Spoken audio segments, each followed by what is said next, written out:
শরীফ ওসমান হাদির যে কেস, এটা নিয়ে প্রতিবেশী দেশ ও বিএনপির যৌথ নাটকীয়তা দৃশ্যপটে আসছে।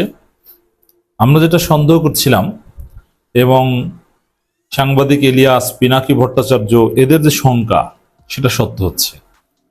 তা আপনারা যেটা দেখছেন যে পশ্চিমবঙ্গে ওসমান হাদির হত্যাকারীদের গ্রেপ্তার করা হয়েছে, সাধারণ সহজ সরল নাগরিকদের মধ্যে খুশির বন্যা।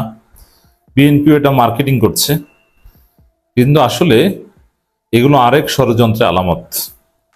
এবং এই গ্রেপ্তার দেখানো বা বাকি যে ঘটনা, এগুলো পার্ট অফ নাটক, এটা স্পষ্ট হচ্ছে।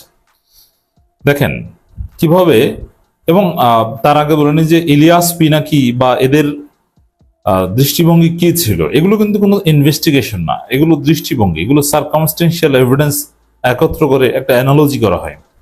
অতএব এটা সঠিক হতে পারে, নাও হতে পারে। ইলিয়াস, পিনাকি এরা ওসমান হাদি হত্যায় ডিজিএফআই কে দায়ী করে থাকে, এবং ডিজিএফআই এর হেফাজতে হত্যাকারীরা আছে বলেও এরকম ধারণা ক্যান্টনমেন্টে বা কোথাও আছে, এটা ইলিয়াস পিনাকি করেছিল। আমরা দেখতে পাচ্ছি যে সেই ধারণা তো অনেকাংশে সত্য হচ্ছে। কারণ কি, দেখেন, ওসমান হাদির হত্যাকারীরা পশ্চিমবঙ্গে গ্রেপ্তার হলো, তো স্বাভাবিকভাবেই পশ্চিমবঙ্গ সরকার বাংলাদেশ সরকারকে ইনফর্ম করবে, যেহেতু ভারতের পছন্দের সরকার বাংলাদেশে এখন আছে, এবং বাংলাদেশ সরকার এটা ফরেন মিনিস্ট্রি বা হোম মিনিস্ট্রি, তারা কেউ ফর্মাল স্টেটমেন্ট দিয়ে জাতিকে জানাবেন এই সুখবরটা। এটা ডেফিনেটলি একটা সুখবর, কারণ ওসমান হাদির সাথে মানুষের আবেগ জড়িত। ইউনূস সরকার ব্যর্থ হয়েছে, বিএনপি সরকারের আমলে ভারতের মাধ্যমে তাকে ধরাতে পারছে, এটা বিএনপি সরকার একটা গ্রেট অ্যাচিভমেন্ট হওয়ার কথা, তো সরকারিভাবে এটা প্রচার করার কথা। কিন্তু না, একটা নির্বাচিত সরকার ক্ষমতায়, কিন্তু এটা আইএসপিআর এর অনানুষ্ঠানিক বিবৃতির মাধ্যমে আমরা জানতে পারি। এটা বিএনপি সরকার ওইভাবে সরাসরি অফিসিয়ালি প্রচার করেনি। কেন? এখানে আইএসপিআর এর সম্পর্কটা কি? আইএসপিআর কি এখন দেশ চালায়? সেনাবাহিনী দেশ চালায়? সেনাবাহিনী এখানে কেন প্রাসঙ্গিক হবে? তারা বলছে, তাদের বরাত দিয়ে প্রথম আলো সংবাদ প্রচার করে। এবং ইন্টারেস্টিংলি, ডিজিএফআই এর নতুন মহাপরিচালক, তিনি মহাপরিচালক হওয়ার সাথে সাথে দৌড়ে ভারতে গেছেন। এ ভারতে যাওয়াটাই তো একটা সন্দেহজনক। ভারতে গিয়েছেন, আর তিনি ভারত থেকে আসার পরেই গ্রেপ্তার। এর মানে কি, যে আসলে ডিজিএফআই হেফাজতেই ছিল, ডিজিএফআই ভারতের হাতে তুলে দিয়েছে যে এখন গ্রেপ্তার করেন, এটা একটু নাটক করি কিছুদিন। এই কারণ দেখেন, আমি প্রথম আলোর রিপোর্টটা একটু আপনাদেরকে শোনাই। বিভিন্ন সূত্রে বরাত দিয়ে আইএসপিআর জানায়, প্রথম আলোর রিপোর্টে আছে, সম্প্রতি ডিজিএফআই নবনিযুক্ত মহাপরিচালক ভারত সফর করেন। তিনি এই সময় ভারতীয় কর্তৃপক্ষকে হাদি হত্যা মামলায় আসামি সহ সব সন্ত্রাসীকে আটক করে বাংলাদেশে ফেরত পাঠানোর অনুরোধ জানান। এই পরিপ্রেক্ষিতে ভারতীয় কর্তৃপক্ষ সুস্পষ্ট গোয়েন্দা তথ্যের ভিত্তিতে এই দুই আসামিকে আটক করতে সক্ষম হয়। দেখেন, এখান থেকে স্পষ্ট যে এতদিন গ্রেপ্তার না করাটা ইচ্ছাকৃত ছিল, এখন গ্রেপ্তার করাটা ইচ্ছাকৃত। এর মানে এটা নাটক। আপনি যখন স্বাভাবিক প্রক্রিয়ার বাইরে কিছু একটা করবেন, এটাই তো নাটক। যেমন একজন আসামি, তাকে আপনি হাতের কাছে পেলেই গ্রেপ্তার করবেন, এটাই তো নিয়ম। কিন্তু না, আপনি জানেন ওখানে আছে, আপনি গ্রেপ্তার করেন না, কিন্তু বাংলাদেশের ডিজিএফআই মহাপরিচালক বলে আসে তারপর গ্রেপ্তার করে। অথচ ইউনূস সরকার অনুরোধ করেছে, তাতে গ্রেপ্তার করে নাই, কিন্তু এখন ডিজিএফআই বলেছে গ্রেপ্তার করেছে। তাহলে কি দাঁড়ালো? যে এই হত্যাকারীরা যাদেরকে গ্রেপ্তার করেছে, তারা কোন জায়গায় ছিল, কি, এটা সব ভারতীয় কর্তৃপক্ষ জানত। এমনকি এই রিপোর্ট আসে যে ডিজিএফআই এর দেয়া গোয়েন্দা তথ্যের ভিত্তিতে গ্রেপ্তার করেছে। এর মানে ডিজিএফআই জানতো যে কোথায় কি ছিল, তার ভিত্তিতে ভারত গ্রেপ্তার করেছে। এই দুইটা বক্তব্য আসে।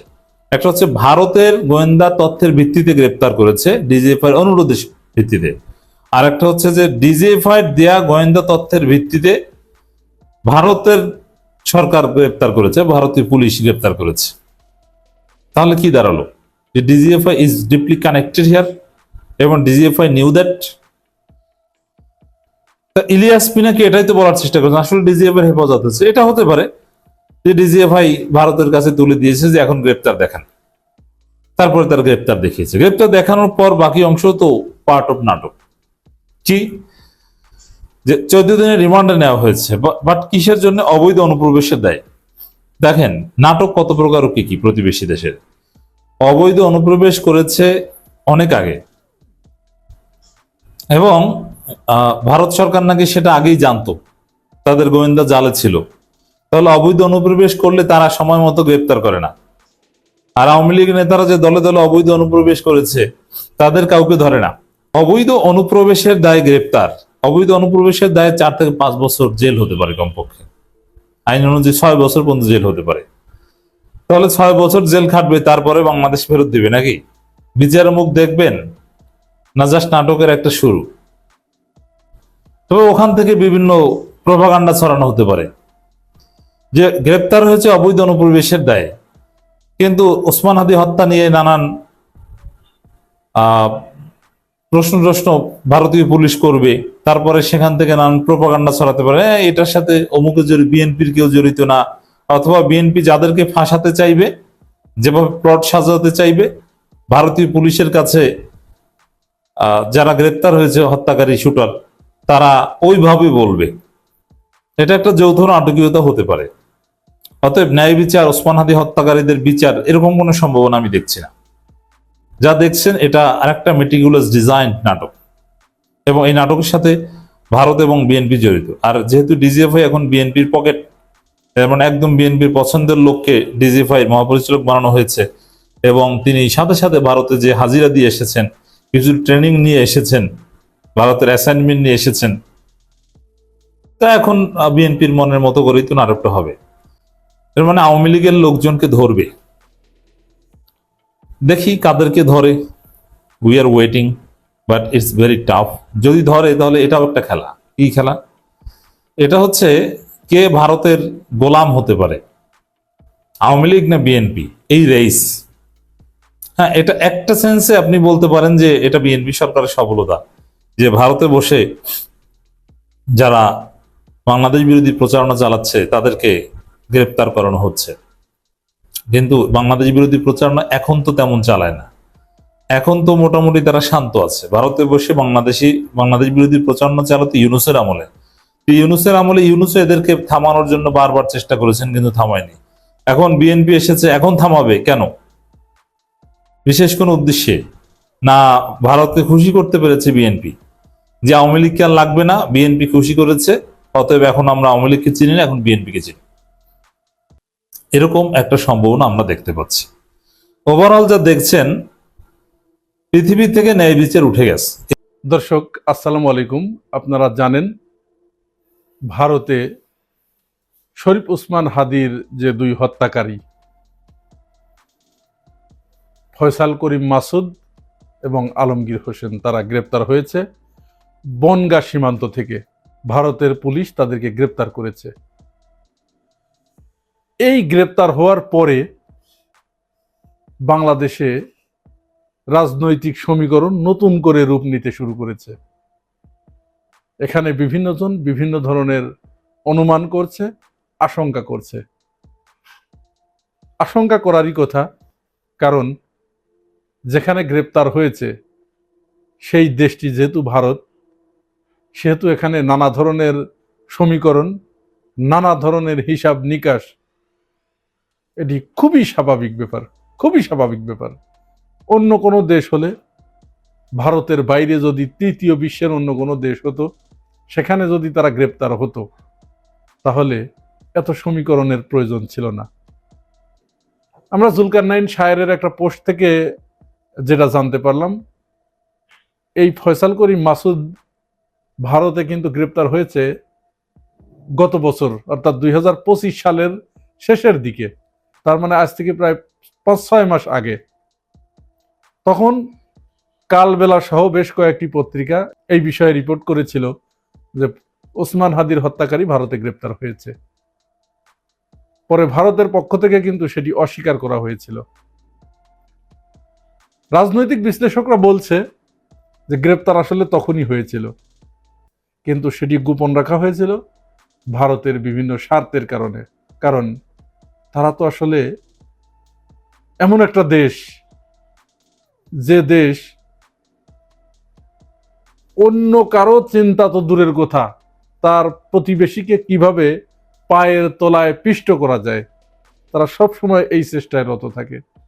হ্যাঁ, পৃথিবীর প্রত্যেকটা দেশ তার নিজের কথাই চিন্তা করবে, এটাই স্বাভাবিক, কিন্তু সেটা তো বৈধ পন্থায়।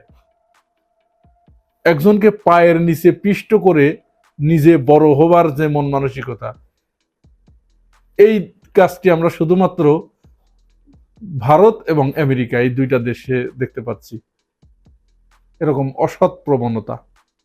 যাই হোক, মূল কথায় ফিরে আসি। তো এখন এই এদেরকে গ্রেপ্তার করার পরে রাজনৈতিক মহলে নানা জল্পনা কল্পনা শুরু হয়েছে এবং স্বস্তির চেয়ে শঙ্কাটা বেশি প্রকট আকার ধারণ করেছে। কেন?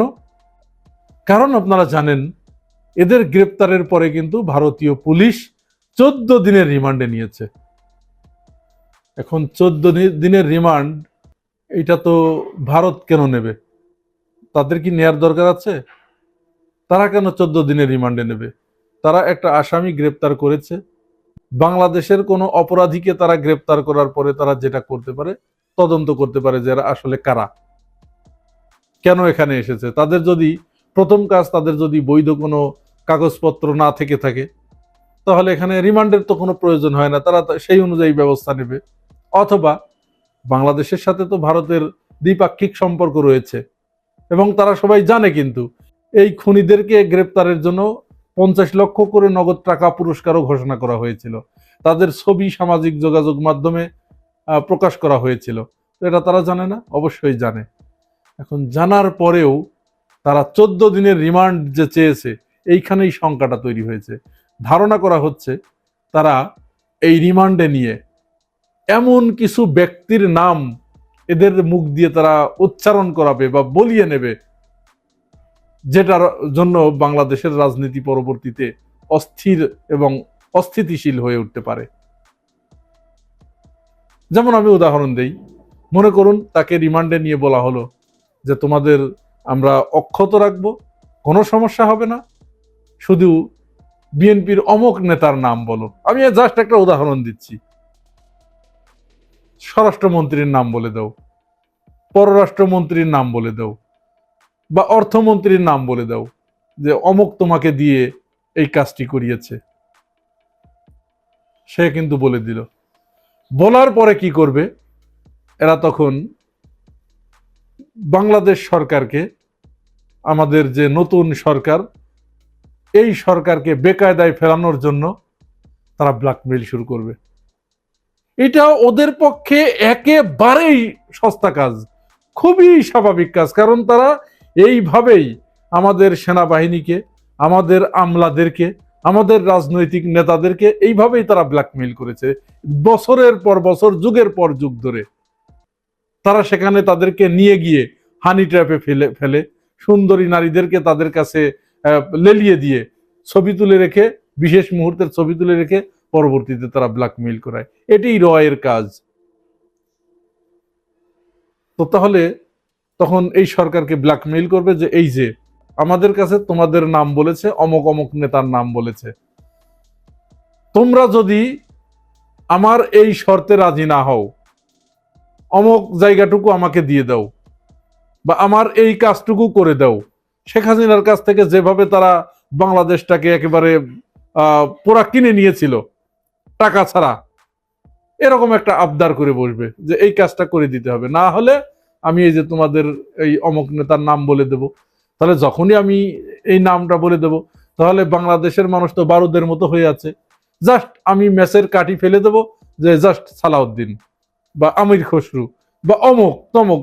এটা কিন্তু আমি নামগুলো বলছি, আপনারা কিন্তু দয়া করে অন্যভাবে নেবেন না, আমি জাস্ট উদাহরণ হিসেবে বলছি। তখন কি হবে?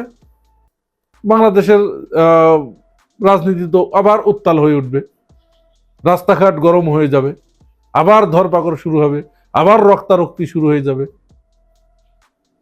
এটাই তারা চায়।